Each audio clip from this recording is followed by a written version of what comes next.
In today's video, I'm going to teach you how to create private Discord text and voice channels. If you want certain conversations or calls to be visible only to specific people on your server, private channels are the way to go. You'll need permission to manage channels on the server you're working in. I'll show this on the desktop app, but the web version looks almost the same. Start by opening Discord and heading into the server where you want these channels.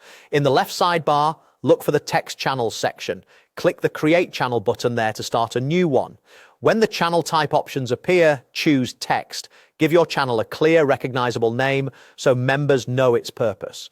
Now, toggle on the private channel option. This is the key part that hides it from everyone except the people you allow. Click Next, pick the members or roles who should have access, and then create the channel. Once it's created, you'll see a small lock icon next to it indicating it's private. If you ever need to adjust who can see or post in it, you can open the channel settings later and update permissions without recreating anything. Now let's do the same for a private voice channel. In the sidebar, go to the Voice Channels section and choose to create a channel. Select voice as the type so members can join for audio.